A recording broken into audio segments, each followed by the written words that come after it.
Beard வளர இந்த ஒரு ஆயில் போதும். 1 week beard growth challenge. இந்த ப்ராடக்ட்டை யூஸ் பண்ணா 10 நாள்ல beard growth இப்படின்னு நிறைய வீடியோஸ் பார்த்துருப்பீங்க. those who are looking for a beard growth. இந்த வீடியோவில் இது எல்லாமே உண்மையா? பியர்ட் ஆயில்லாம் யூஸ் பண்ணால் பியர்ட் growth ஆகுமா? என்னென்ன ஃபேக்டர்ஸ்லாம் பியர்ட் growth கண்ட்ரோல் பண்ணுது? how to actually grow your beard. also beard growth இருந்தால் தான் மேன்லியாக கூலாக இருக்கும், பொண்ணுங்களுக்குலாம் பிடிக்கும்னு சொல்கிறாங்களே, அதெல்லாம் உண்மையான்னு பார்க்க. ஸோ ஸ்கிப் பண்ணாமல் கடைசி வரைக்கும் பாருங்கள். இதான் நம்ம சேனலில் ஃபர்ஸ்ட் டைம் பார்க்குறீங்கன்னா, என் பேர் Selvajini. I'm medical student. I post lot of useful content. உங்களுக்கு பிடிச்சிருந்துச்சுன்னா then subscribe to my channel. இப்போ வீடியோக்குள்ளே போகலாம்.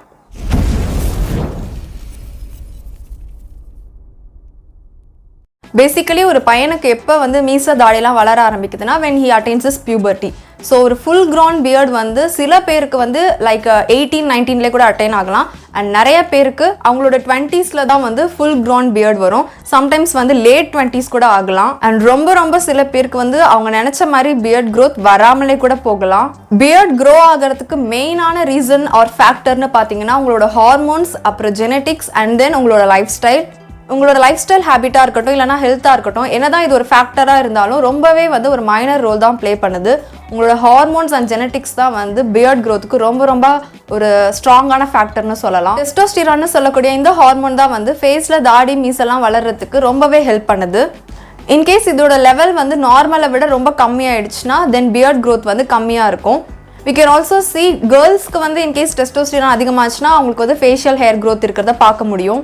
இதே தான் ஒரு பையனுக்கு அது எப்போ கம்மியாகுதோ அப்போ வந்து பியர்ட் க்ரோத் ரொம்பவே கம்மியாக இருக்கும், சம்டைம்ஸ் இல்லாமலே கூட போகலாம். ஸோ இந்த டெஸ்டோஸ்டிரானும் அண்ட் அதோட பை ப்ராடக்ட்னு சொல்லக்கூடிய இந்த DHT, அதாவது டைஹைட்ரோ டெஸ்டோஸ்டிரான், இது ரெண்டுமே வந்து ரொம்ப essential for beard growth. Second jeans நம்ம வந்து எதுவுமே மாற்ற முடியாது. உங்கள் தாத்தாக்கு எப்படி இருக்கும், உங்கள் அப்பாவுக்கு எப்படி இருக்கோ அப்படி தான் உங்களுக்கும் வந்து பியர்ட் க்ரோத் இருக்கும்.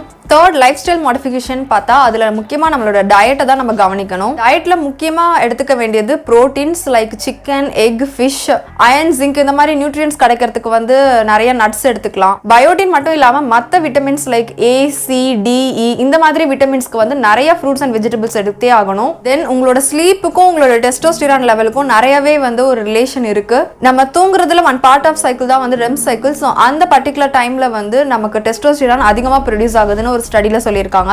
ஃபோர்த் லைஃப் ஸ்டைல் ஹேபிட் என்னன்னா clean and moisturised beard area. கொஞ்சமாக பியர்டு இருந்தால் கூட அந்த இடத்த வந்து நல்லா வந்து ஒரு ஃபேஸ் வாஷோ இல்லைனா ஒரு கிளென்சர் வச்சு நல்லா க்ளீன் பண்ணுறதும் அண்ட் அந்த பியர்ட் க்ரோ ஆகுற அந்த ஃபாலிகல்ஸை வந்து சாஃப்ட் அண்ட் மாய்ஸ்சர்டாக வச்சுக்கிறது ரொம்பவே அவசியம். ஸோ இங்கே தான் வந்து இந்த பியர்ட் ஆயில்னு வருது. பியர்ட் ஆயில் உங்களுக்கு பியர்ட் க்ரோத் கொண்டு வருமானா கண்டிப்பாக கிடையாது.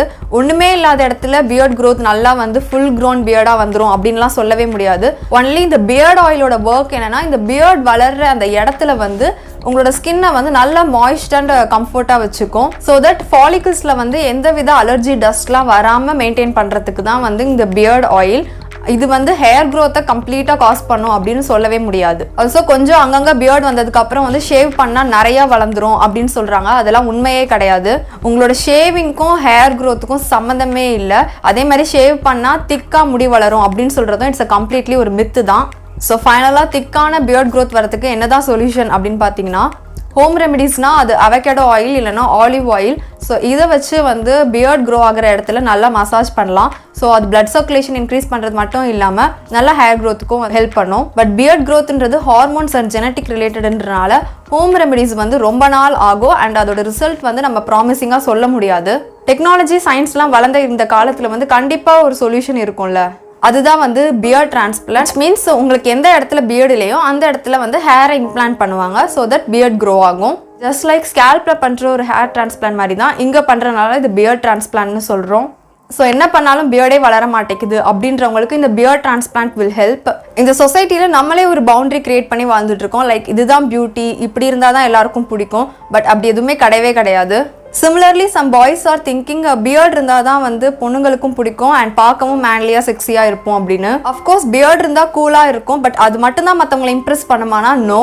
பிகாஸ் க்ரூமிங்ன்றது நம்மளோட பர்சனாலிட்டியில் ஒரு சின்ன பார்ட் தான்.